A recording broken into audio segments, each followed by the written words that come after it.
Most of you probably don't even know me. In 1996, I entered the room of a program, back then called the Downtown Evening Cafe. They were about to shut the place down.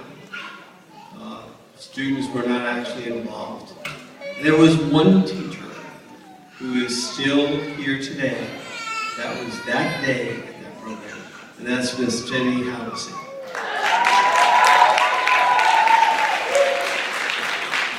So if you're asking what the Founders Award is, the Founders Award is for us that started this school, that made it into a school, that secured the charter of the school, and that built a vision about serving students who had potential, possibility, and could make a difference in the world. That's you.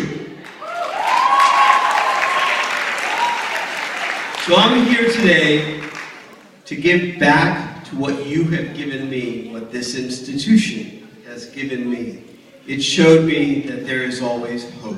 It showed me that we can make a difference in the lives of young people. It showed me that young people are the future and can actually change our lives at every moment. I will share with you one story and then I'll call for the other two.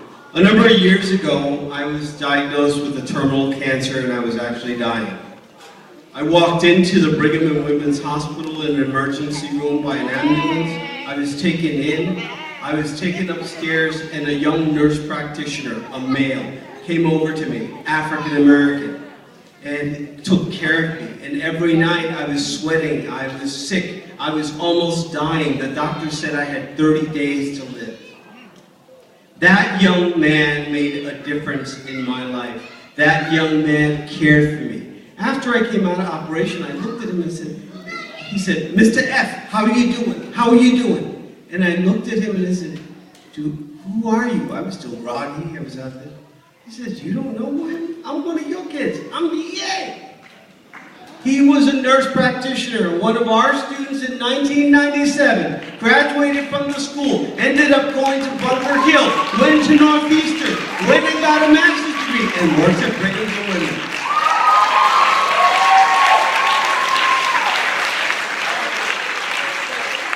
I was in Washington, D.C. just a few years ago, and guess who I ran into in the hallways of Congress?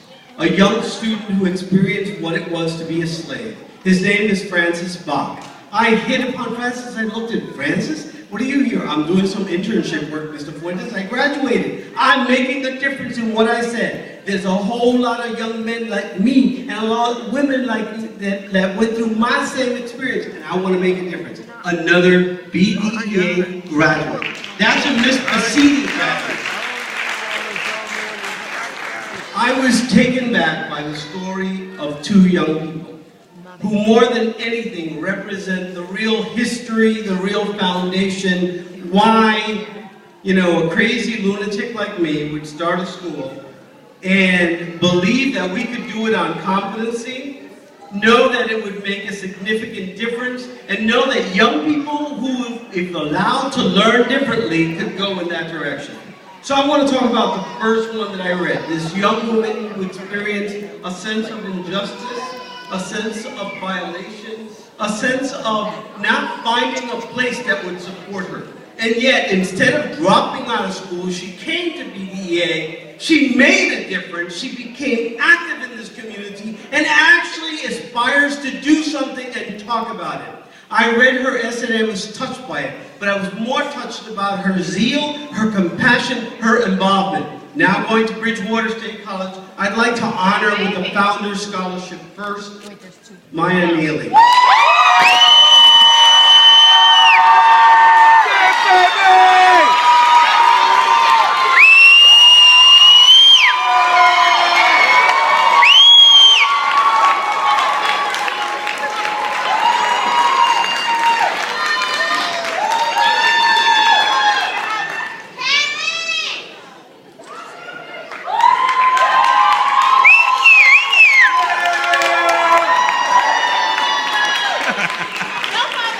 both Beatriz and Meg know me well. They